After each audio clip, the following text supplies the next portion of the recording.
Wheels. Today marks our 16th episode, and from racing to rallying, from karting to engineering, and even the corridors of power in motorsport, you thought you'd heard it all. Well, you haven't, and you'll see why when we intro our next guest. Firstly, though, Guy, when we first started this, we were mid-lockdown in the UK. It was all looking pretty bleak, and frankly, we were both grateful for something motorsport related to do. Today, by contrast, you've had a busy day. You've been prepping for Le Mans at Ginetta in the morning, and then you and I were at Cadwell Park while you were testing engines with your dad this afternoon. It could have been worse by this point, couldn't it? Yeah, it could actually. When we sat down in lockdown, we didn't even know when or if motorsport was going to happen this year. So the fact that it's very much back in action is fantastic news. And of course, we've got Le Mans 24 Hours coming up at the end of September. No fans, though. No fans. But fingers crossed it's going to happen, because obviously the way COVID cases are going in France right now, it's going through the roof. But yeah, no fans. So it'll be strange. Be a strange one for sure. But yeah, I'm looking forward to going back there. It's been 10 years actually since I've been back there, and I actually have to go back and do my rookie test in the simulator in a couple of weeks' time. So going back as a rookie will be interesting. But yeah, it's nice to be back talking about racing and sitting in racing cars again. Yeah, excellent. Now, today on Spinning Wheels, it's Stig's, Spies and Stunt Driving, as we welcome a racing driver whose career has taken him behind the wheel of some very famous cars, although at the time you wouldn't have known it. He's doubled for James Bond, Nicolas Cage, even Moneypenny, I believe. And some say that when the news broke that he was the man behind the infamous white helmet on a certain BBC motoring show, the legend of the Stig was never quite the same again.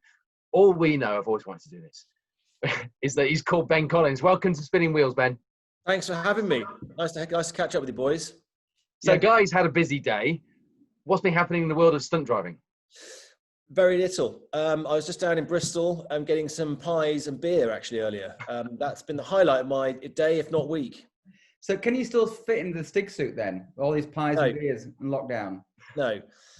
Funnily enough, it's kind of embarrassing because I've still got the kit, because this is all my stuff. When I first started the Stig job, lot years ago now, 2002, they kind of supplied the suit, and it was I think it was I can't even remember the name of the brand.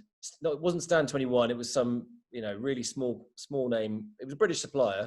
Yeah. And the suit was badly fitting, and it looked like a tea bag, in my opinion. And there was quite a basic sort of Simpson helmet. So I did sort of push for an upgrade. So I was with Alpine Stars. I can't remember who you were with. Alpine Stars make great suits. They fit really well. They're got a good looking helmet from Simpson, got this big Diamondback helmet. And so anyway, I cut the deal, got it approved with the BBC. So it's my stuff, and it's made to measure. So I have got it. And I did slip it on actually to do a cover photo for something. So I was sort of living in the past a bit.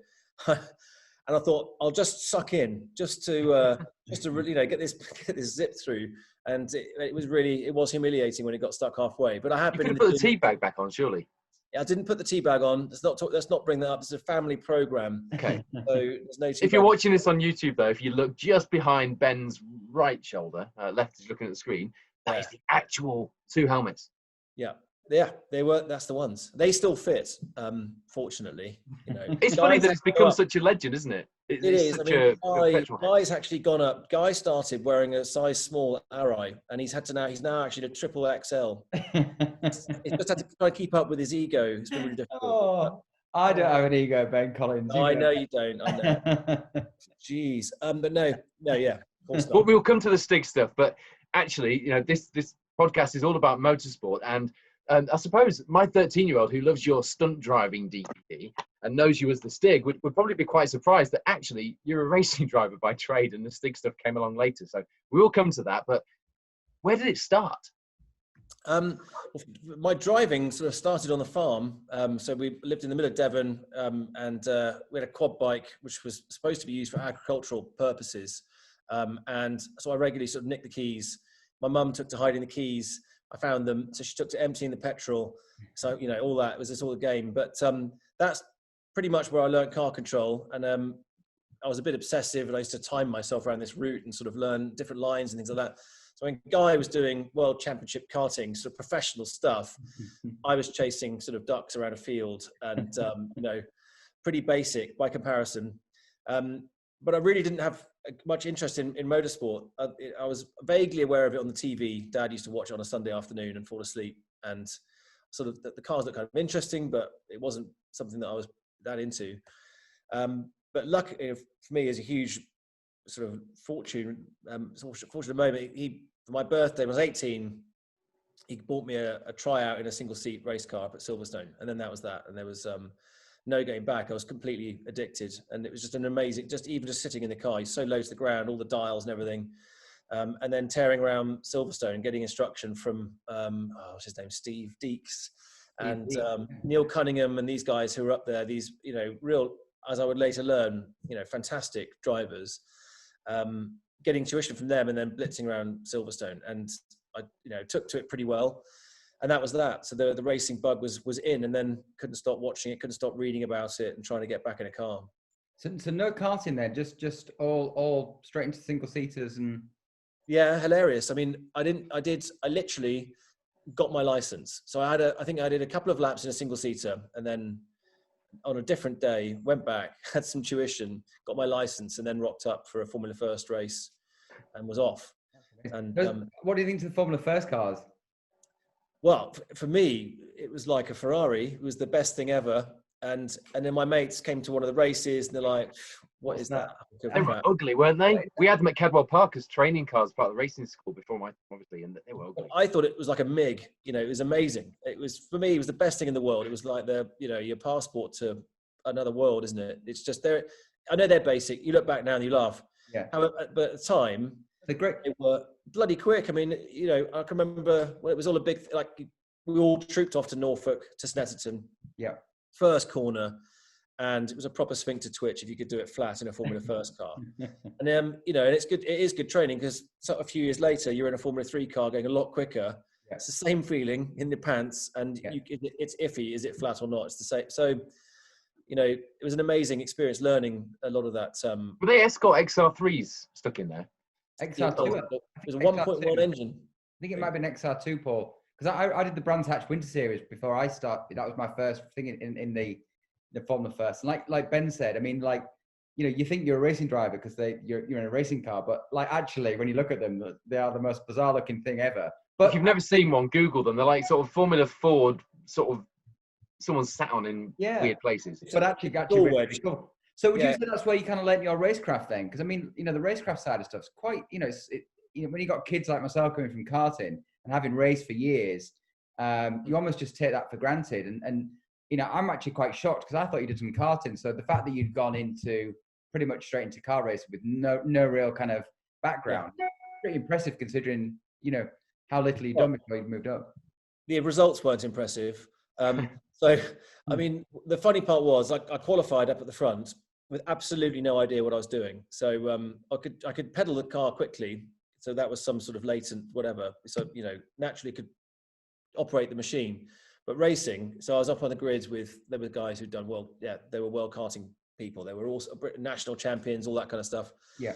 And the worst that could have happened was I did the main championship and led the first race, which was awful, because then I thought, oh, well, I read Senna's book, so you're supposed to win all of them. And so I got taken out in that one. I got T-boned by Baldacci, was his name. He lunged me at the second corner, and just I turned in anywhere. I was like, I'm not conceding anything. So you learn from that. Okay, you can't win every corner. So if you leave the door open, someone's going to go up your inside and turn you around. So I got taken out in that one, and then by half season, I'd written off 3 chassis. Well, I rolled one at Linden Hill. I turned one into cigarette packet, no wheels, no engine at Brands GP, trying to go around the outside of 2 people at what's that really quick one at the back? Down where Johnny Herbert had his crash. Yes, I should know this. I was only there last week, 2 weeks ago. But I know what you mean. No, I can't remember the name. Anyway, the big one. Hawthorns, that's it. Yeah. And that was quite a funny crash, because I lined up on the outside, thought there's space, I'll do it. And of course they all inched across and just put me basically just put me off the track. And it was obviously unused gravel, because at the end of it, there was no wheel. The wheels went in all directions. The engine came off. I was like in a bathtub and covered with a green algae, this sort of ancient sort of prehistoric slime. And my black suit was green. So that was the second one. And the third one, anyway. But so the only real prize I had at that point was the Bent Wishbone Award for the biggest crash. And they said, if you crash one more time, we're not putting you back in the car.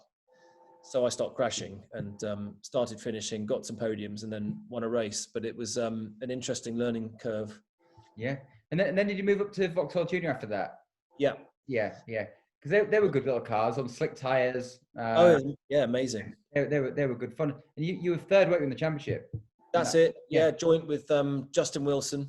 Yeah. It all came down to the wire, that one. It was super close. So I actually led the championship up until the 13th round, I think it was. Lucky number 13, qualified 13th and crashed, which was, I had a tangle. And then, it went right down to the last race. And what was it? I won the last race.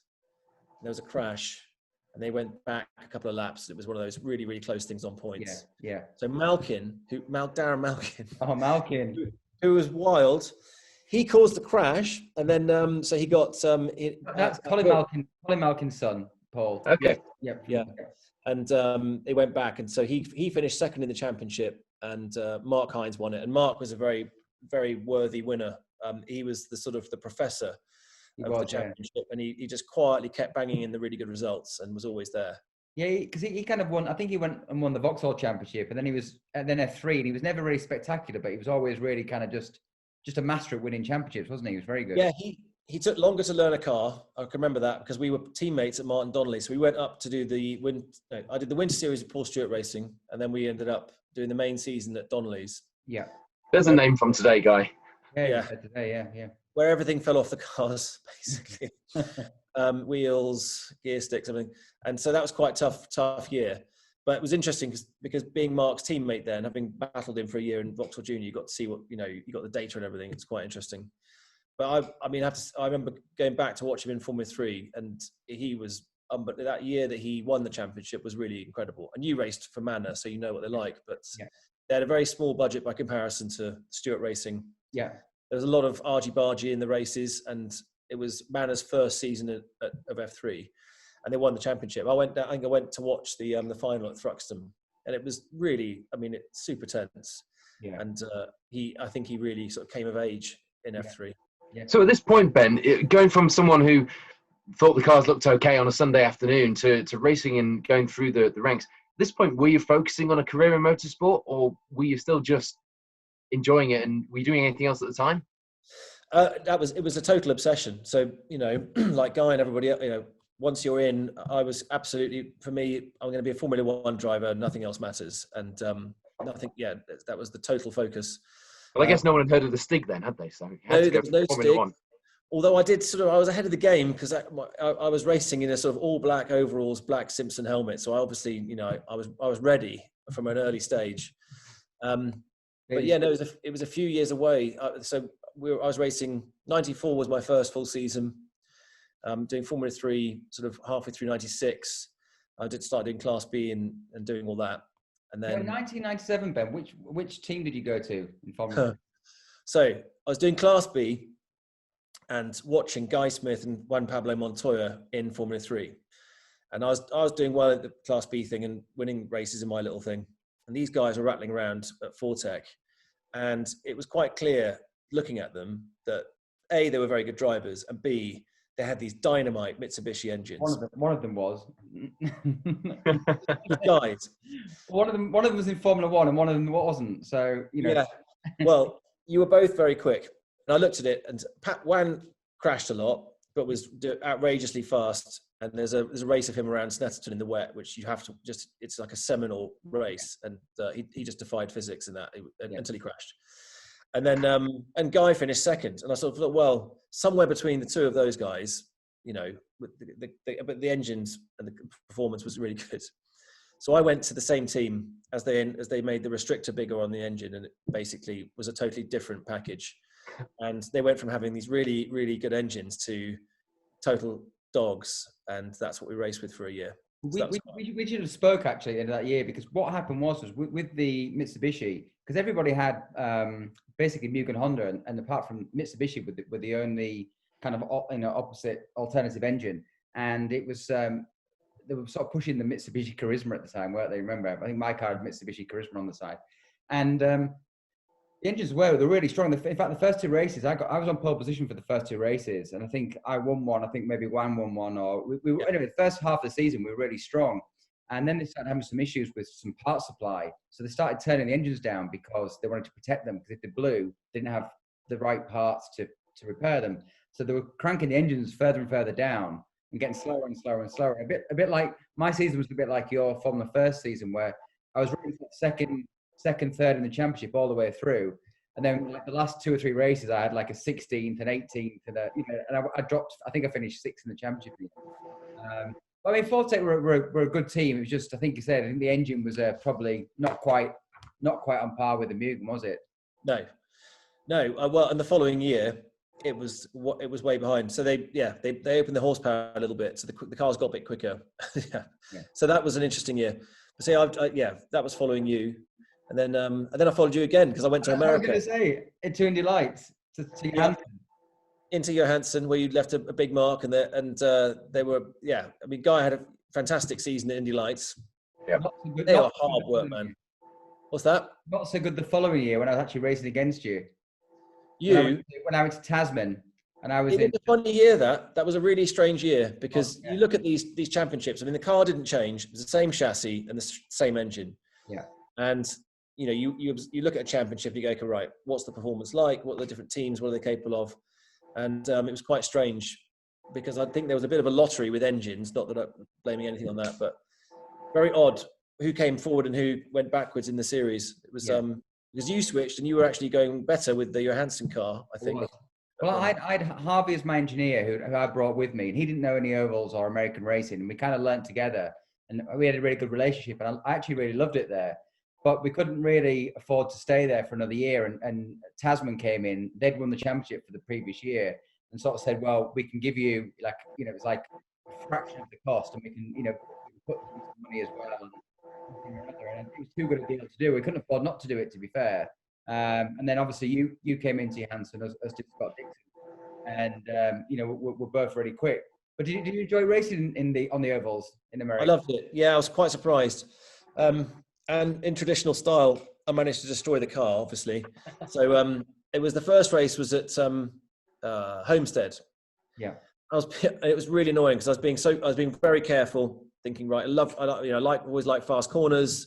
So this should be good, but just don't do what you did in Formula First. So I was thinking, right, it's 5 years on, but don't be a dick. Take it easy. So I was building my times up slowly. And Homestead, it was borderline, you could do the track flat. So you probably remember that. Yeah. But it was very iffy. And I tuned the car in, had everything right, and got the cars in a good place. Now's the time. So I pinned it. And I think I was then joint quickest with, what's his name? He looked like an actor. Anyway, there was 2 of us up there with good times. And I thought, this is cool. This is good. Got this logged. Let's try some drafting. And Mario Dominguez, I was towing up behind him and made, basically, in hindsight, it took me about... You mean Scary Spies? Scary Spies. Yeah. Don't spoil the surprise, Guy. We're getting there. Get onto that. I know you want to talk about your Union Jack knickers. And I know you've got them on that shelf somewhere. I know they're there. I thought you ripped them off me. I did. Yeah, I tried. And all of a sudden, anyone who thought they were listening to a really serious motorsport podcast remembered they were listening to Spinning Wheels. It's very serious.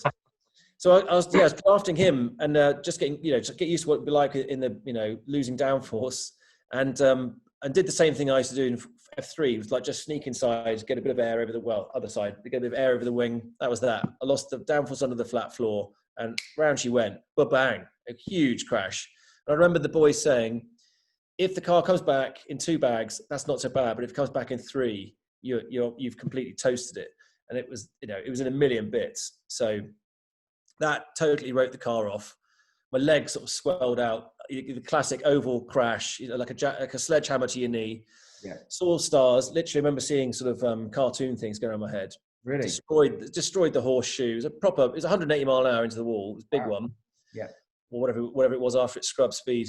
So they rebuilt the car, and it wasn't quite the same. We got the wing wrong, but I think I finished 8th. That was the first experience.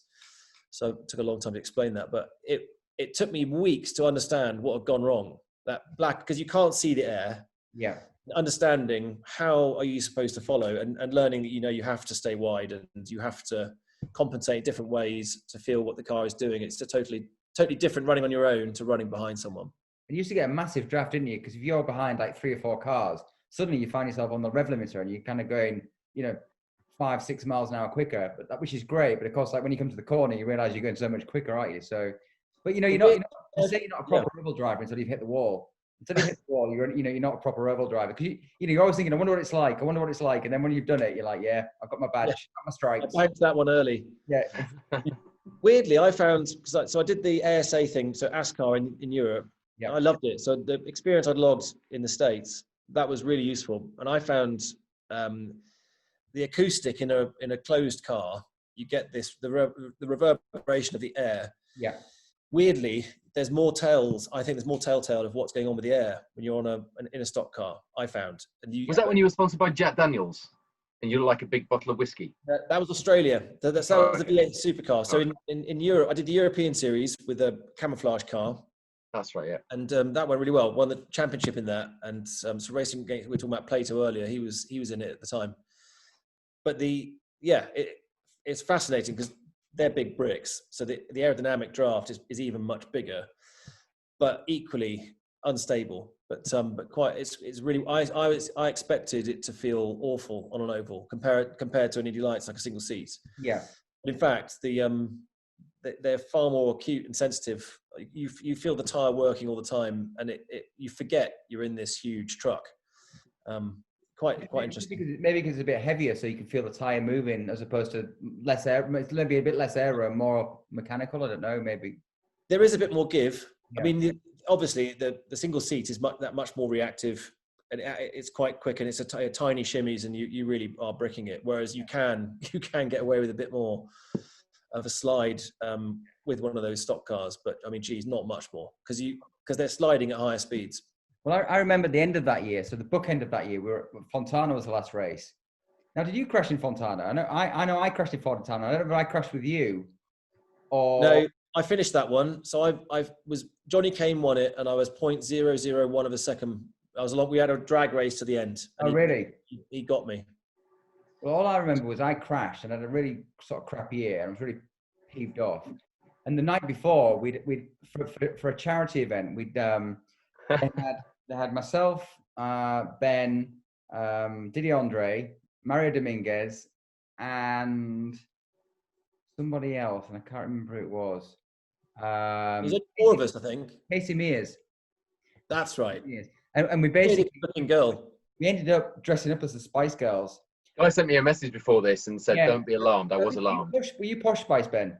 Yeah. I think you were Posh. I was Ginger Spice. God knows why.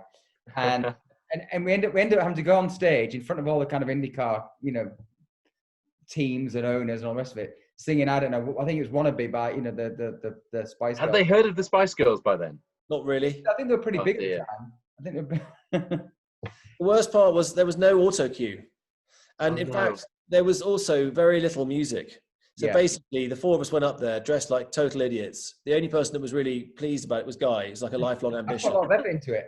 He's still talking about it. Yeah, I mean, it was okay that he had the sequin dress, the one all in one. He'd done his hair, but I thought he went too far with the lipstick and the underpants, which wasn't. It's a terrifying picture that you sent me before this guy. You didn't like the crotchless pants? I didn't think that. I just felt that was over the top. I mean, I didn't know who was that for. Well, no one else. I mean, Yeah. But all I remember getting out of the car, feeling dejected, pissed off, annoyed. Was this after the Spice Girl thing or before? No. That was after our performance. No, okay. After the crash, it just crashed. I remember just walking back to the pits. I thought, today can't get any worse. And with that, I looked up. There's a massive, big infield TV screen with me as Ginger Spice. So there's me dressed as a woman. I'm thinking, yes, it can. It can get worse. It was horrible. You made a good girl, Guy. I do think it was you and a you. I know. So after Indy Lights then, Ben, so you went back to Formula 3, didn't you? I didn't realise you'd gone back to Formula 3 with Carlin. Yeah, I did. And Carlin, well, they're a lot better known now in motorsport, and but they were just getting into F3 at the time. Yeah. I'd done a test with them, and their car was, you jump in sometimes a car and you go, blimey, this thing feels, it was really well sorted. Yeah. And a lot of it was about, well, okay, you know, which engine do you get? How much support do you get from Mugen? Because it's not always that is always a factor in how well it'll do. But their car felt really good, and they had Takuma in there as well, and off we went. But they were up. I'm trying to remember who we were racing against, and that was punchy. It was Stewart Racing, Docking, the usual sort of crew, and it was a really strong field. So I had a great season with them, and working and racing with Taku. But it was a strange decision, actually. But I was very much hoping to come back with the experience, win the Formula 3 championship, and get, see where that went. But in the end, it was quite tough. We had a couple of DNFs through mechanical that didn't help. And we had a good season. I think we learned quite a lot. Po was on the schedule as well. And there are a few tracks where we hadn't quite logged the setup at the start of the week. We were finding out the setup as the weekend went on. Yeah. And I only say that, and I mean that completely out of love for Carlin, because they did a fantastic job that season. My engineer was amazing. But the following year, I went off and went into sports car racing, and Taku stayed. Taku won the championship. Andy Davidson was his teammate. Yeah. But they had that 1 year with us. They honed the setups in that year, and it went to the next level. They got to a bit of a role, didn't they? They had a really successful period. Yeah, they really did. So I mean, it was great to have been a part of that bit. Would love to have done. I'd love to have done better in that year than I did, but it is what it is. But I feel like at this stage, if you're watching this on YouTube or you're listening to it on the podcast, there would be a year's countdown to the Stig, and were we 2 years away at this point? Getting close. Yeah, that was 2000. Yeah. And then I got the keys to the ultimate machine, which was the Ascari Lmp1. So that was 800 horsepower Judd F1 engine in the back. Prototype carbon fiber tub. It was actually an ex-Lola chassis that had the roof cut off. I think it was a Group C car. Wow. More downforce than an F1 machine, no power steering, sequential box. It was an absolute animal. And first Le Mans in that as well. It was the first Le Mans, yeah, and really fortunate. Basically, I'd done at the end of the 2000s. I was starting to try and work my way into other types of racing, and I drove this really terrible car called a Matrix. And it was at first I thought it was the livery, but it actually was held together by gaffer tape, and there was lots of gaffer all over the wings and everything. It was a real dog. And the first lap at Donington that I did in it, I was somewhere at the back, and Werner Lutberger was on pole position in this Ascari. And I watched this car come down the pit lane, and I'd never seen a more aggressive looking car. The F1 sound, the trumpets, the exhaust, it was a completely, and on the rev limiter, so you hear everything sort of like a machine gun blasting out the exhaust, and seeing the speed of it on the straights. I mean, it was sort of 80 miles an hour quicker in a straight line, and my car was allegedly in the same class. Mm-hmm. So as it happened, both our cars died on the parade lap, and so we ended up. So he was on pole, his car, for whatever reason, short circuited. Mine was barely going to make it out of the pits, and it just died. So we walked back together, we got chatting. And he mentioned that they were doing auditions for drivers to be his teammate. We had a chat, and he said, you should definitely come and test the car. So I got a test in the car, and they hired me, which was amazing. And they'd been testing lots of different sports car drivers, and they were happy with what I did. And so I ended up as Werner's teammate, which was incredible. And Werner had actually been very little. No one really he hadn't done much in Formula 3. He was pretty good in Formula 3000. He hadn't set the world ablaze, but he wasn't in a best car, but he was fast. And in the sports car, he was an absolute beast. He was extremely fit. Everybody who turned up to do the comparative test with him, he had absolutely wiped the floor. And I got closest to his level, but of course that's not good enough. You got to be there. So, but that's where it started. It was a very, very physical car. The Indy Lights definitely helped with that, because your guy will remember how heavy they were with a huge amount of downforce. So that was that. So 2 years with them. So we finished third in the World Sports Car Championship with that. We won the Tourist Trophy, and it was an amazing, really cool year. But first time at Le Mans, and it was the year it rained for, I think, 16 hours out of 24. Yeah, was that? 2001 was incredibly wet, wasn't it? Yeah, that was it. Yeah. And the Ascari was mint. We must have had great tyres. So we had good years on. They had a fantastic wet. It was way better than the Michelin, I think. And we were able to cut through and get back up amongst it. So we were running fourth when the fuel pump went and we had no spare. So that was that. Despite a few efforts of dropped ECUs over the barrier at Arnage, I was sort of trying to MacGyver the car to keep it going. It didn't quite happen. Was it Ian Dawson that ran that, Ben? Yeah. Or, yeah. Funny enough, I was speaking to him last week actually on a Zoom call. He's living in the States at the minute. Okay. Yeah. Nice guy. Yeah, he's great, and his son's out in Texas, Simon. That's right. So then At this point, I feel like Phil Taylor's question on Twitter comes in, because we are getting close, and he said, because we had to establish that Ben Collins is a racing driver who was also the Stig, rather than just going straight with the Stig thing, because there's a lot of people that probably thought you were just the Stig, because that's where you started for them. So he said, how did the BBC Top Gear Stig thing come about?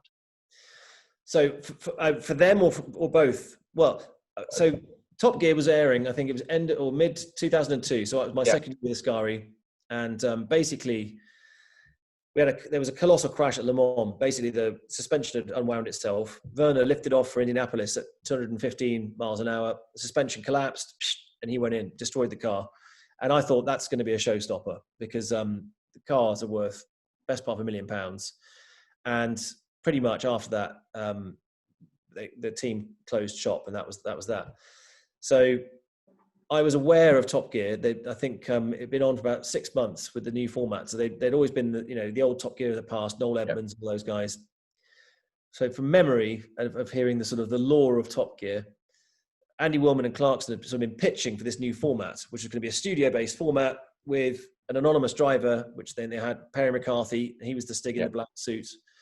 And I'd done a day or two in that period of time, because I'd done some work for the Top Gear magazine. So I ended up in the black suit a couple of times.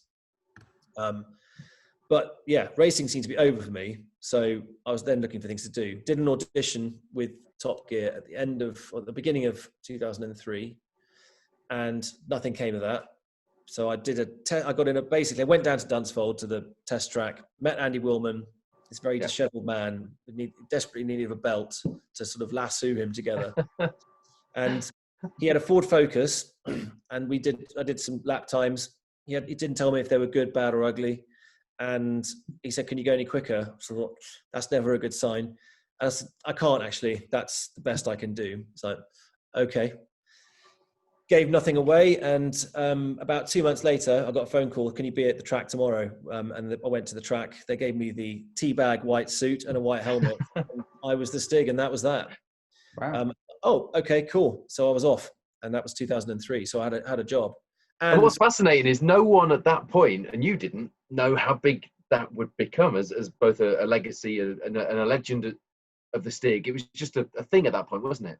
Yeah, well, it looked a lot of fun. And actually, I what do? You're racing, but very on and off. 1 minute you've got a season with a team, and the next the wind changes direction and you're high and dry. And even if you've got a full season, it's only 10 weekends or 15 weekends. So what are you supposed to do in the rest of the time? You could do a Lando Norris these days and get on the simulator and be a complete hero there as well. But we didn't have that back in the day. We had microprosed Grand Prix 2 on a sort of black and white laptop, and that was it. So I was always keen to do more with the time. It seemed like a perfect way to combine and learn something different. And actually getting involved with the film crews, really, it was instantly apparent that the allure of it, beyond the fact you got to drive amazing cars all the time, Ferraris, Lamborghinis, this sort of started to get going, but also seeing how they filmed it, how they positioned the cameras, the lingo, the way that the creative part to it, working with a small team. That was the real beauty. The early days of Top Gear was that it was such a small niche team, including the creative bit. So if you had a mad idea, but it's half decent. So I mentioned doing something with a goalie and trying to, drift, get a corner kicker like Beckham, kick a ball, slide, you do a power slide and knock it past an international goalie. And they said, that's crap idea. But 3 weeks later, it resurfaced as car football with it. We said, what about if we had a giant ball? Could we play football with some nets and some cars and stuff? So absolutely. So then we did a test with a big ball and car football. And car football was one of the most popular skits. But that was definitely the heyday of really small team, amazing young creatives, the sort of what they call the ADs, the assistant directors and APs, coming up with mad stuff and filming it. It was really good fun. So Ben, when you were on set, then did they all know who you were, or like the guys that are filming it and stuff, or do you have to kind of keep secret, or how does it work? I guess everyone has a confidentiality agreement, or. So to begin with, I mean, I had no agreement at all. I just pitched up, and I think it was 4 weeks after my first job, a piece of paper came through saying, this is your deal. So, okay, cool. That's great. And the first bit of paper, I think it just said, you will keep your identity secret, or something very vague like that. But I'd picked that up from the fact that they killed Perry McCarthy's character off by throwing him off an aircraft carrier. Jaguar, wasn't it? Yeah, in the Jag. Secrecy was important. So I just didn't, it was a very simple rule. I just didn't tell anyone. So would go to work. I would rock up. I would put a balaclava on about 2 miles out of the track, drive in a car, park in the middle of nowhere, walk in with a bag. And there was an old brick outhouse where the Harrier pilots, Dunsfold was a Harrier test track, test and proving. So the pilots used to get changed in there. One door in, one door out. So to get, make sure the door was closed, have a quick look, get changed and reappear. So I was never out of character. I was either fully dressed or balaclava boy, and then back in my car. And didn't introduce my name to the crew or anything like that. And even up to I think it was well into that first year, the presenters didn't know. And we started doing live shows. So we were doing these, it was called the MPH show at the beginning at Earl's Court. And Willman knew. So Andy Willman hired me. And one other guy called Jim Wiseman, he knew. He was working as a senior guy with the production. And Willman said, right, just go and hang out in the Winnebago. Go over there. Okay, fine. So I was sitting there, Clarkson walked in, and gave me the sort of, who the fuck are you? And Andy said I could sit here, hope that's okay. And so, and then that was how he found out. So he'd have gone out and was like, who the fuck's this guy? And that was me. So it was a fun way to get started. See, it's not such a. We had Top Gear at Cadwell Park last year, and I had to sign all the safety stuff. So they weren't, obviously you don't talk about who it is, but they weren't so cautious about the identity of the Stig. Whereas in your day, it was all in the papers, wasn't it? I remember when it first came out, I mean, everyone was talking about it. Yeah, well, at the beginning, it was very unknown, and there was no internet, so that internet hadn't kicked in yet. There was no camera phones, and so I remember they asked me to do an interview in my full Stig kit with this Dutch TV crew, and even I knew that wasn't a good idea. And I said, "Are you sure that you want me to do that? Because people will recognise my voice." And everyone's like, pfft. Because it wasn't shown in Holland, it's like it doesn't matter.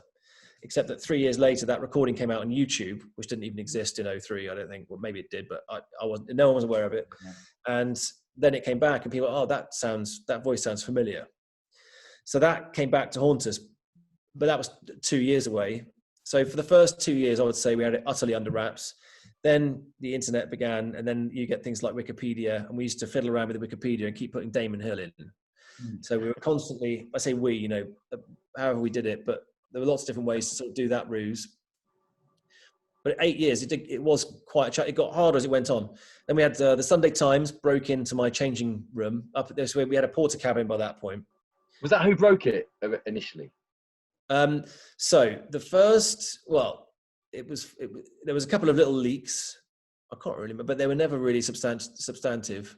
Sorry, I interrupted the Sunday Times story in that case. But we yeah, they did. So they broke in. That was in, I say broke in, but it's pretty playful stuff.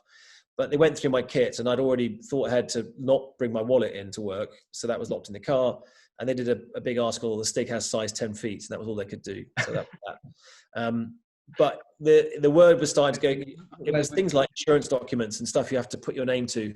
That was collateral. And people in the crew started to know. So, you end up, your mobile phone number starts to get given out to more people. And then I'd appeared a couple of times as myself, but that was more to try and throw smoke over things. You were in the 24-hour 2CV race, weren't you? I did do that. That was 2002, so very early on. But yes, you're right, 2003. That was quite early. So, but to do that, you have to give your real racing license over. So towards the end, I made a fake BBC ID that was Richard Jameson, for checking into hotels and stuff. So I would get hotels booked in a fake name rather than be Ben. And I, by name, make sure I was never put on a call sheet and things like that. So the first little slip up was, I think, '07, because my name was on a health and safety report from Hammond had a terrible crash in the jet car. Yeah. And I got flagged as a driving consultant, which wasn't helpful. So that kind of got a few things going. And then actually the BBC's Radio Times did a big feature. They did a front page cover. They got someone dressed up in the suit and it just said, "Who is the Stig? The nation needs to know," with a reveal inside. And it was me and this 70-year-old man. And it was kind of, and the newspapers saw that and thought, well, we kind of know who it is. And then it started running in the mainstream press. And that was the sort of the beginning of the end, really. How cool that was front page news, though. Oh yeah, it's brilliant. To have been a part of that era when it grew to be such a big thing.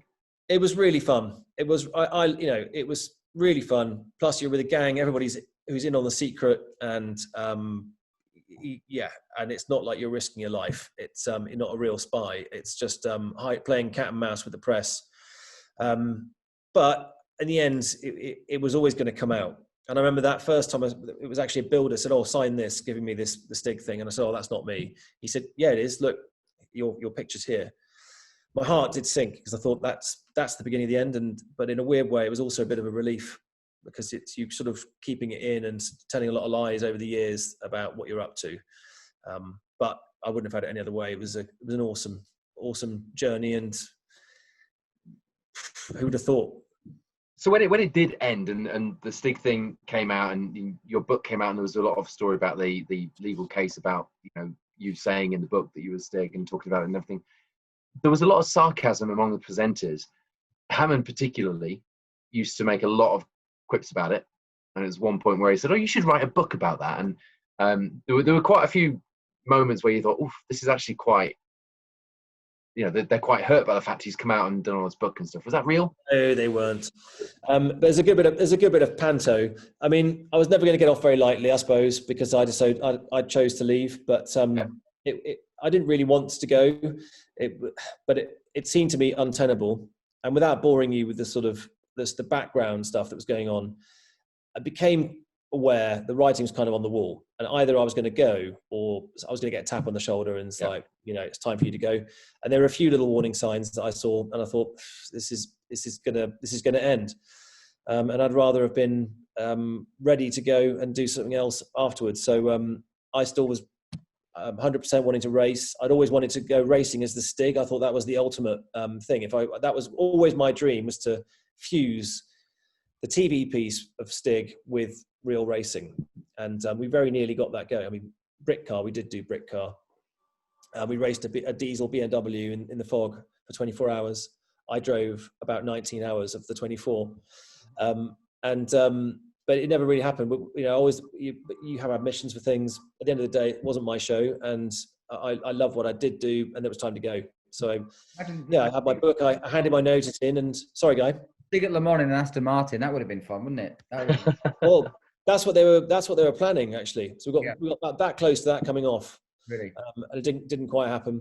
And but I thought it was time to do something different. I handed my notice in. I was not fired. I always like to clarify that one. And I had a chat with my boss, and did it as reasonably as we could. And for whatever reason, they went the legal route and had to get past those hurdles to get through in the end. But that's kind of been part of the story, hasn't it? The legal fight then became public just as the Who's the Stig unmasking moment. And I was aware of that as a general consumer of Top Gear and a motorsport fan. So it was still quite big, wasn't it? Even when you were going through that. Yeah. Oh yeah. Well, my favorite stat is it was in the top 10 searches on Google. Who is the Stig? And it was ahead of What is the Meaning of Life, but it was just behind Am I Pregnant, which I think is brilliant. Priorities and all that.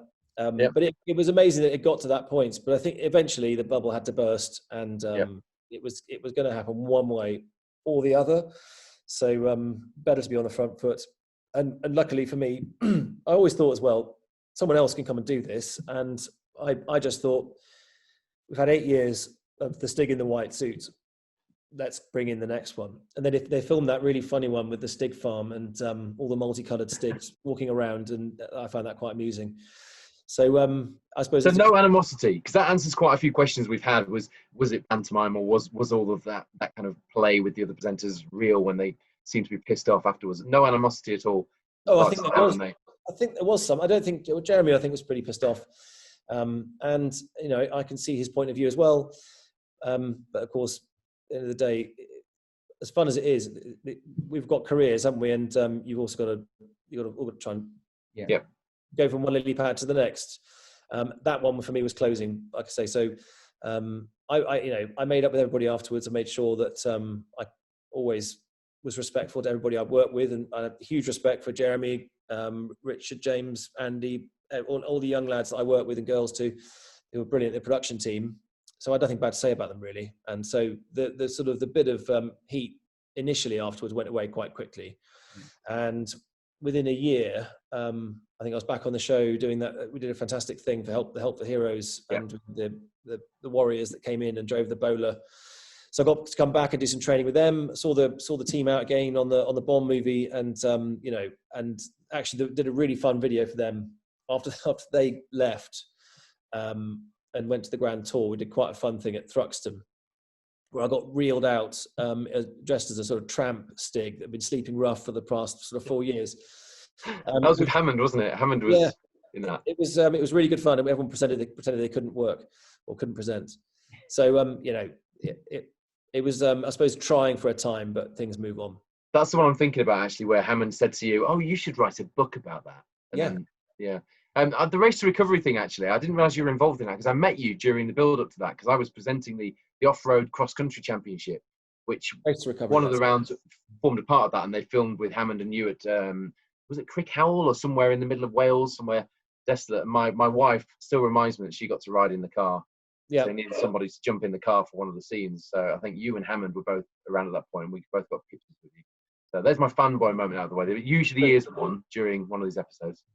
So the Top Gear thing's over, and you talk about moving on from, Stig hands over to the next Stig, and that's funny because James Bond tends to do that as well. Yeah, which is awesome. So I mean, whilst I was 2008, a bit early maybe, but having got into filming effectively through TV, watched these amazing car chases and just thought that would be amazing to do something like that. So I got in touch with Gary Powell, who was at the time filming Casino Royale. They were just gearing up for that. He very kindly put me in touch with another coordinator. He got his crew ready. So I went and worked on National Treasure 2. I'd just broken my ribs racing at Bucharest in Romania. So I was out for the season basically. And but I could still drive. It was a weird. I couldn't. The racing G-force just completely opened up my back, and I could do nothing for a couple of months. So I went and worked on this Bruckheimer movie in London. It was the biggest car chase in London's history. We were smashing these Mercedes through, all the central St James's and all that. So that was pretty awesome. And then from then, I managed to get. I stayed in touch with Gary and worked on Quantum of Solace. That was the first Bond, which was just amazing. So that was another level. And they had about 7 or 8 Aston DBS cars being chased by these alphas. Well, one car, but they double up. You've got sort of these different spares for different jobs. And they come ready smashed up, so they wheel in the one that's had its door taken off, and it's pretty tragic. So you start with these immaculate cars, brand new, and after a few weeks of filming, we were filming that for 3 months. That section, because they call it continuity. Yeah. And guy turns up with a Stanley knife, sledgehammer, and some rocks, and some chalk, and they just obliterate the side of the car, rip the door off, cut the dashboard up, smash the windscreens, and make it look like the other ones. So that's the beauty of Bond, is there's no CGI, so it's all physical. Everything you see, the guys doing those amazing jumps. So that in that one they had all the stunts and stuff on the rooftops, and it's all the wire work, and you see Daniel get really stuck into all that. With those boys, it's pretty remarkable. But that's the beauty of Bond, is it's real. So and the cars are there to see, actually, if you go to the Bond collection, aren't they? It was at the British Grand Prix last year, and I did have a look around with my son, and the cars are there with the doors off. The film. Bond in motion is, if you've got for anyone to go, but particularly for families, it's amazing. So you've got the whole history of all the Bond vehicles there. lots of the weaponry and the gadgets and Yeah, stuff. yeah. This is just a snapshot because it was at the Grand Prix, but it was Okay. phenomenal. And Quantum of Solace, the car with the door off, is quite, that's one that sticks out when you're a kid, isn't it? It is. My youngster was quite impressed that was there. Yeah, it's super cool. So London Film Museum at Covent Garden has got it's sort of big underground area where you can go and sort of see all that. And it's cool because they've got all the footage that relates to that car. But my favourite still is, I think I'll get this wrong, so I'll be shot for this, but I think it's the Renault 11. Was it the 14? The one from View to a Kill, where it gets cut. Yes. And it's the same car that Abby Eaton guy we put in the virtual studio for Abby Eaton, because she drove it in the Grand Tour. Okay. Same type of car. I think it was the 11. I think you're right. But if it wasn't for Top Gear, I would never have driven half a car and be able to sort of, it is one of the most fun things you can do. So you drove the car that was in half that goes down the hill? Not the Bond one. You made a model of. But we drove them for one of the live shows. And actually, once you realise, basically, that they've got no brakes, obviously. And if you turn the wheel, the thing just spins. So the only way to drive it is with your foot buried to the floor on the accelerator at all times. And it's like driving a hovercraft. So you just keep pointing it where you want to go with your foot to the floor, and it just drags you around. Sort of perpetual motion. How did you find the driving, like the stunt driving? Because obviously, it's completely different to race car driving. So how do you find, did you have to adapt, or did you find it quite easy to do? Because it's a very different kind of style, isn't it? Yeah. You've got a great, I know you've got great car control and stuff, but it must have been, was it something you had to do, or was it just, you just kind of learnt it yourself as you go along? So, luckily, when I first started racing, I did a skid control course of the car variety, obviously. Yeah. And that was quite useful because of the way I went at it like a bull in a china shop, and I was spinning all the time. So I was able to catch these spins and try and stay out of the wall more often than not. So that was always interesting. But it is, if you're good at sliding, it means you're usually slow on the stopwatch. So they're two totally removed things. And you get people who, if you blur the definition, you can never do a fast time again. So I was keen not to do that. But through Top Gear, we started doing these, sliding around, the drifting and all that.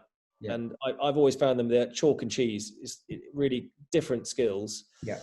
So through the Top Gear days, kind of learned a bit of that, sort of sliding it around, making things look dirty and everything. But in terms of damage, because I remember it was a really windy day at Dunsfold. We had a Ferrari there, and it was not the pressure, but I always wanted to get the absolute best time, and we felt that the car, because the conditions wasn't getting as good at times as we wanted. Anyway, I shaved the tyre wall, and I had my head in my hands, because it's a brand new. I think it was a Ferrari. It was a 430, absolutely immaculate. And the Ferrari guys are just amazing, and they're like, Stig, don't worry, we have many cars. Like Fiorano, we crash many cars. It's no problem. So they were brilliant about it, but not everybody was. And I remember turfing the Koenigsegg off and thought, that's P45. Don't collect go. Don't get the 200. But again, there were extenuating circumstances with that, and everybody was really cool about it. But that's two mistakes, if you like, in 8 years. And same with racing.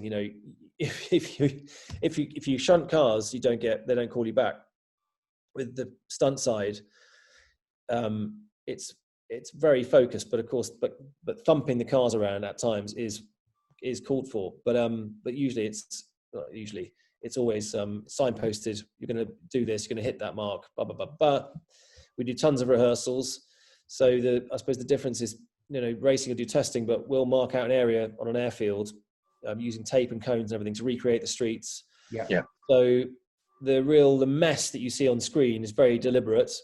Obviously, when things start knocking into each other, but things mix up a little bit.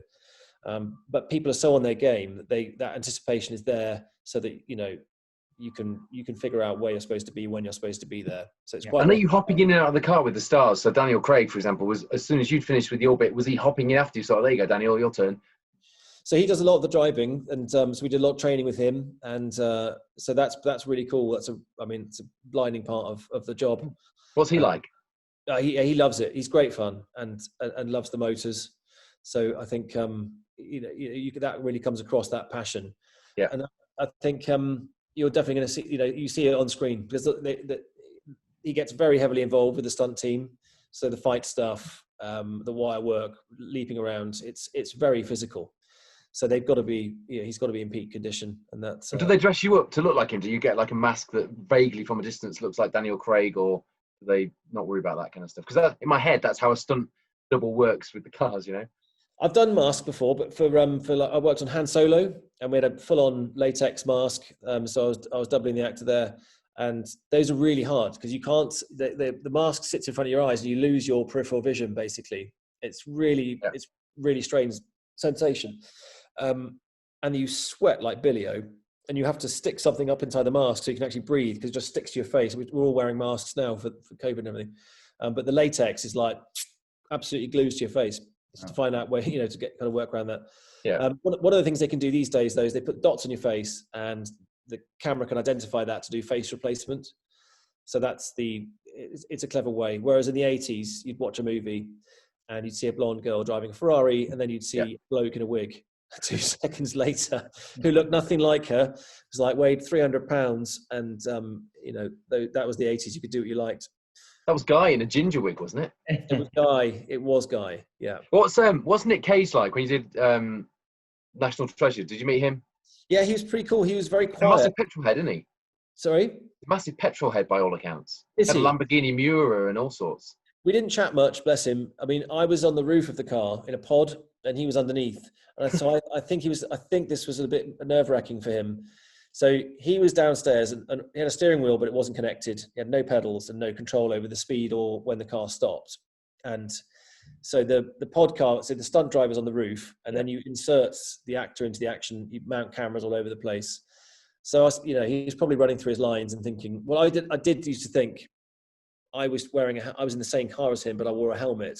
I think the penny dropped with him was like, we're sharing the same car. He gets a helmet and I don't. I think he found that a little bit disconcerting. I saw the clip you put for the filming of Le Mans 66 when they were going around on the banking. I think, were you driving the car where it was like a car stuck to the side of almost like you bolted to it? Yeah, no, so I didn't drive. So that, I can't remember what they called that, but that was like, they called it a Go Pod or a Go Car. But weird contraption. Very weird. So that one was taking it to another extreme, basically. It's a much bigger version. Yeah. And I didn't drive that one, but I was driving the, Christian Bale was playing Ken Miles, who famously nearly won Le Mans when they did that, fudged the finish at the line with 3 cars crossing, and he was a beat behind. So I was playing the character of Denny Hume, who was Ken Miles' teammate. So I was sharing the car with Christian. So that was quite cool. So I was in the Golf liveried Ford, but occasionally jumping out doing, basically, because still part of the stunt team. So you get in this, drive that. And it was really, really interesting because the cars looked perfect. They looked immaculate, like exactly like the originals from the outside. Yeah. And on the inside, you really had to keep reminding yourself, like, this is not a real racing car. You've got to be, it's going to go really, they were really fast. They're V8 engines. We were rattling around 170 miles an hour. But you definitely didn't want to hit a tree with it. It was it's a fast prop, and that's what it's built to do. Yeah. What's Christian like then? He's again another petrol head who, when you read about him, he's got a big collection of cars. Is he cool? Yeah, he was brilliant. Super focused, super serious. I'd sort of observed him before I worked on Batman, The Dark Knight Rises. So I was driving, dream job, driving the Batmobile. Yeah. And did you drive? Were you working with him on Batman as well then? I say working with him. I mean, I was shooting at him from a tank briefly. So you actually drove the Batmobile. I did the prep for this. I did my homework, but I didn't realise you drove the Batmobile. I drove one of them. So George Cottle was the original stunt driver in Batman Begins. Yeah. So that was the black Batmobile. The Tumbler. And then so the Tumbler. Then it went into Dark Knight, and then Dark Knight Rises. Bane, the bad guy, had stolen Batman's kit. And he had 3 of them. So I had the one with the rocket launchers, which is awesome. So I was shooting at Batman in in the Batwing. Very naughty. They were a lot of fun, aren't they? Are they diesel? The Tumblers? No, it's got a Chevy 5.4 V8, loads of power. And when you didn't have the guns on it, you could drift them really well. But when you put the gun on it, it made the tires grip. It put enough, and you couldn't slide it, which is quite a shame. But they were a lot of fun. They were very well engineered. A guy called Andy Smith had built them from scratch from a drawing on a piece of paper by Chris Nolan, the director, and all those inverted wheels and all that stuff. But he built it to do stunts. So the one that's worth watching, which George did, I think on, I'll get this wrong, probably Dark Knight. The tumbler does, there's actually in both the first films, it does this huge jump, but there's one across the roofs, about 200 foot jump, all real, and they managed to cushion the suspension slightly and do some really clever stuff. So they didn't keep. So otherwise, it would have bounced forever. They had to have it come down and carry on flat. And he built these little hydraulic absorption rams into the floor of the car. That's special effects. They build these amazing things. So some films you get an Aston Martin, it comes oven ready to drive like that, and other things they're complete concepts like the tumbler, and they make them work. And how any big shunts, Ben, or is it pretty safe, or is it quite risky? So I mean, you look at something, you go, blimey, that's pretty full on, and then you spend the rest of the time rehearsing to de-risk whatever that is. Yeah. So you might look at something on paper and think, there's people here, so how can we possibly do that? But then when you watch how the stunt people move and they rehearse how they're going to move, and so you might drive through, I'm making this up, but drive through a packed piazza or something. But you build the speeds up and everybody finds their marks. You don't get people accidentally running into each other because they find their lanes and it's all very focused. So the whole point of these rehearsals is pretty amazing. So you build things up block by block by block. So at the end, if you hadn't seen the beginning part, you just watch the end, you'd think, blimey, this looks really crazy. And that's what you see on screen. But when you see the sort of the brick by brick process and how it breaks down and there's a method to it, then that's the way it works. Yeah. When you're a racing driver, and equally when you were the Stig, if you've got enough money, if you've got enough talent, you can drive pretty much any race car in the world. When you're the Stig, you drive supercars. We've got enough money, you can buy a Koenigsegg if you want. But nobody can go out and buy a tumbler or a James Bond Aston Martin with all the toys on. And that's where you can buy a Bond Aston Martin. Oh, can you? So, well, I mean, I've just done this big research thing. So I've just written a book about Aston Martin, and which has been amazing. So I've gone right through the whole history of the company and more about the personalities behind it. And it's quite cool because they've kind of gone full circle now, and they're just re-releasing a Goldfinger spec DB5, so that you can basically get full Bond spec, brand new car that was from the 1960s with the machine guns coming out, the headlights, the smoke screen, oil. It's all the stuff that Guy needs. I mean, Ejector seat. Yeah, ejector seat. It'd be on bricks. It'd be on bricks in about a week. Would it? Is that what? You live in a posh part of Hull, Guy. Not the case. There you go. No ejector seats, sadly, but pretty much everything else. So Has it got the button though?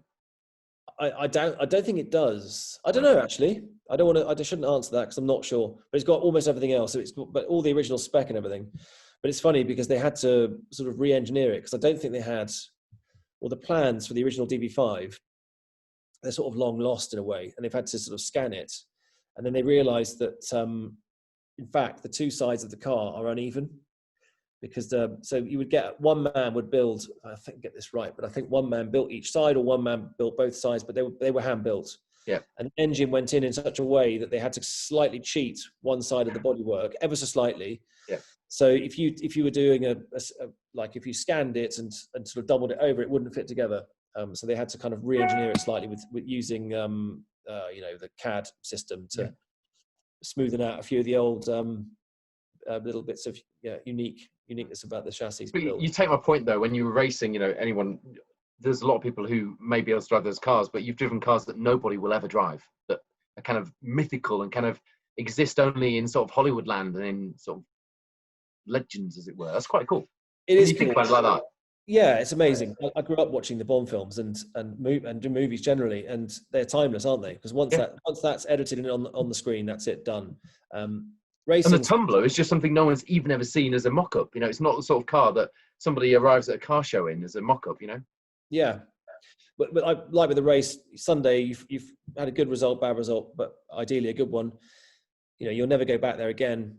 But it's there and it's done and it's over quite quickly. The cool thing with films is you get to see the really cool footage for a while afterwards, and it's encapsulated there, and they shoot them to be timeless.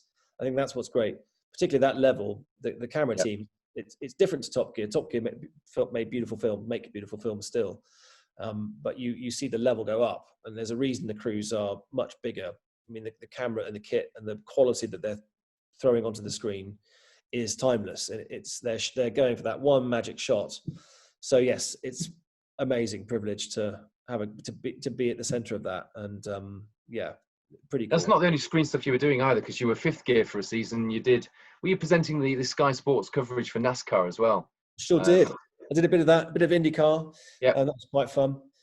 Bit of Fifth Gear, and what else? Been on to? Well, there's a couple of sort of lesser known motoring shows. One at Driven, another one I can't remember what it's called now, Power something. Yeah, did a bit of that. Yeah, it's good fun. I mean, I enjoy presenting stuff's quite fun. I mean, you've done racing, stunt driving, presenting, book writing. I mean, it's pretty. You've pretty much done a fair. How's the sort of? We were talking about it before we started the podcast, but writing a book. I mean, how does that come about? I mean, where do you start? No, it's tough. I'm being a racing driver. Everyone expects me just to pump out, a short version of the Mr. Men.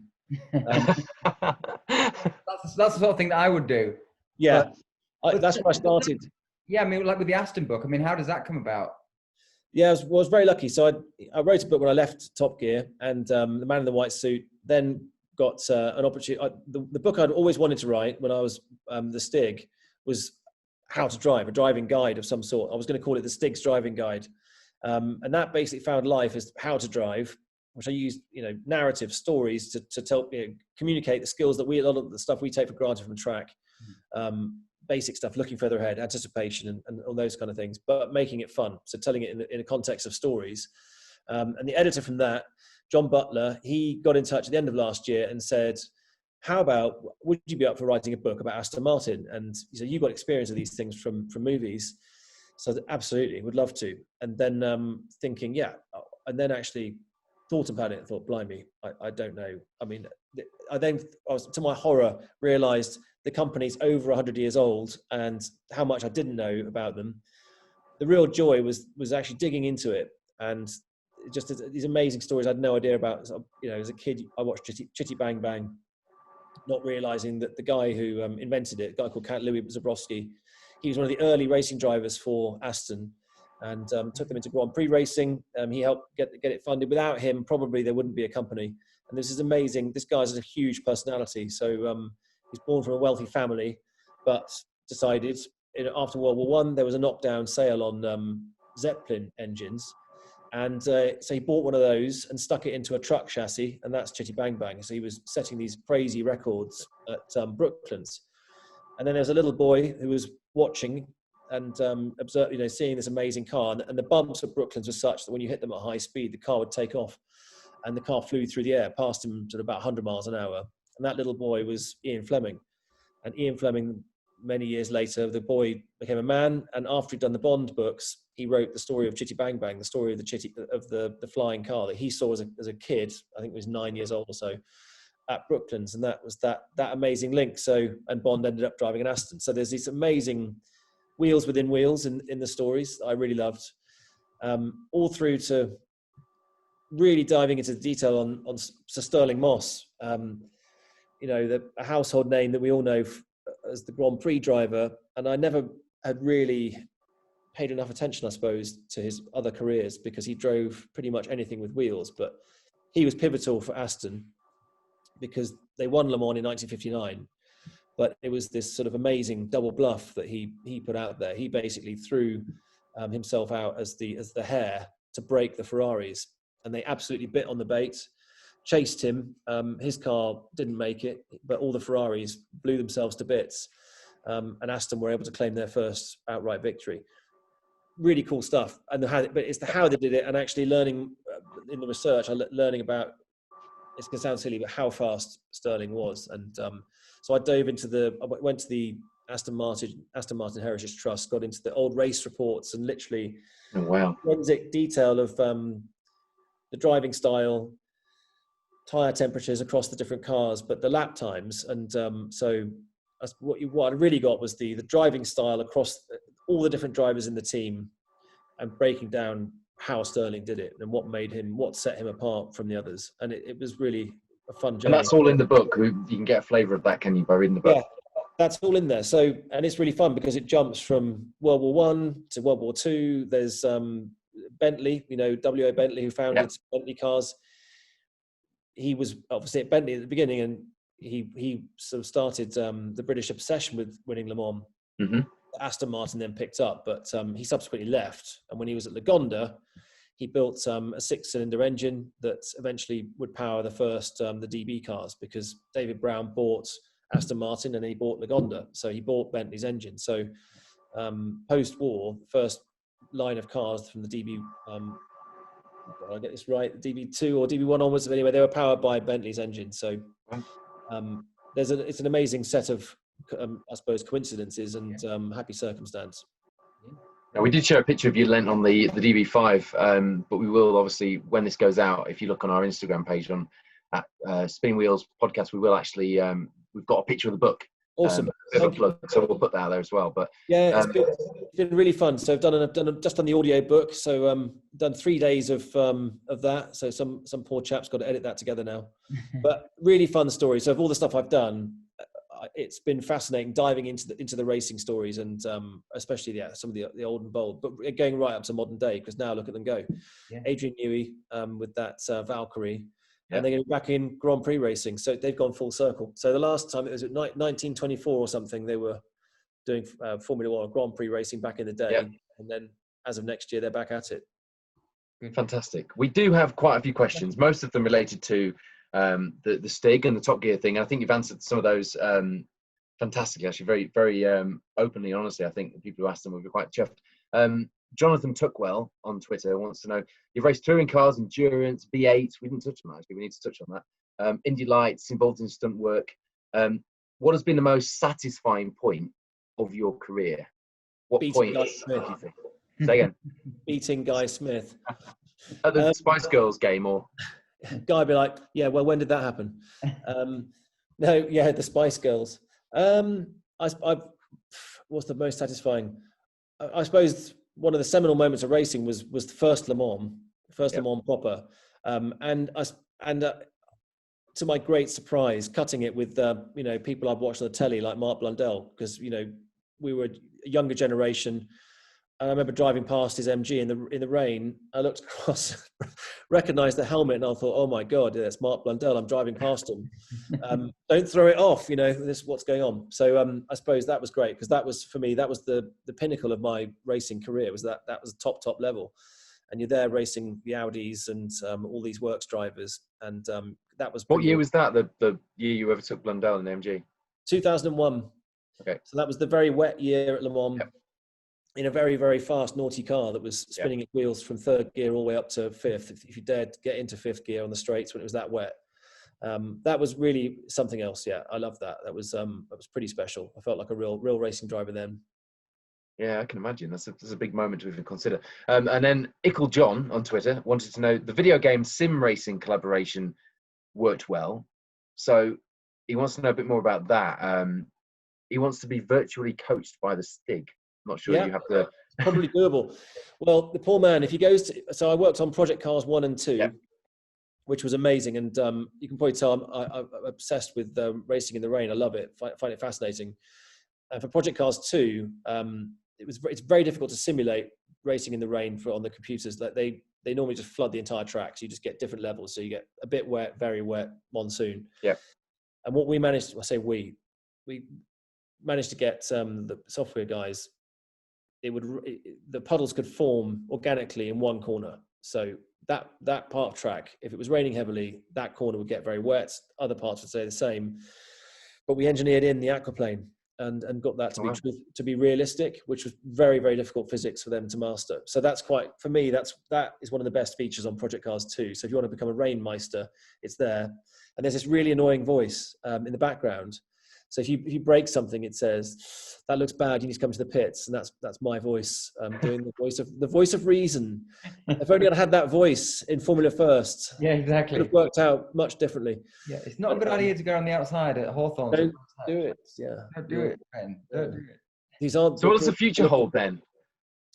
Well, more sim stuff, I hope. I think that's an amazing part of the future, and it's making motorsports, achievable for a lot of people, because there's money going into online gaming, and it's, as a grassroots thing, you can learn a lot of discipline, a lot of engineering, the professionalism in that sport is incredible, and it's getting every single week it gets closer to the real thing.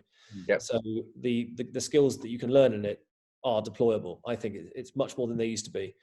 So hopefully I'll be doing some more of that.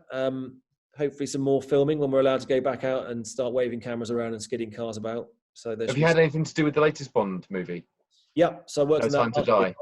So that, yeah, we're out in Matera for that, and then a bit in Norway, I think it was. So that was awesome. So Isn't it a BMW M3 underneath the DB5 that they were filming in that? Cannot answer that question. It was on Twitter. They did put a behind the scenes thing, and they showed this thing setting off from a standstill, and it definitely didn't go like a DB5. Did it? Well, I can tell you there's some awesome cars in it, and you won't be disappointed. So there's some cracking footage on the internet, and you'll get a flavour of what's to come. But I think it will be a hit for sure. I know it's been delayed, but I mean, all the better for November. I think it's due to come out, isn't it? Yeah, it's going to be an absolute stomper. It's going to be brilliant. Brilliant. Cannot wait. Just some quick fire questions. Yeah, definitely. Yeah. Okay, so we're going to have a few questions here for you, Ben. First thing that comes into your mind. So Top Gear or Fifth Gear? Top Gear. Le Mans or NASCAR? Le Mans. Beach holiday or adventure holiday? Adventure. Dogs or cats? It's an invitation. I hope it is. Sounds good. Wait, what's that? Golf or what? Dogs or cats? Dog. Oversteer or understeer? Oversteer. Stunt driving or race driving? Oh, stunt driving. V6 or V8? V8. Okay. So we've got a pass-on question from our... Hang on, can we just hang on the dogs thing there, Guy? The dog theme continues. It does continue, yes. I think that's now, what, 14 out of 15?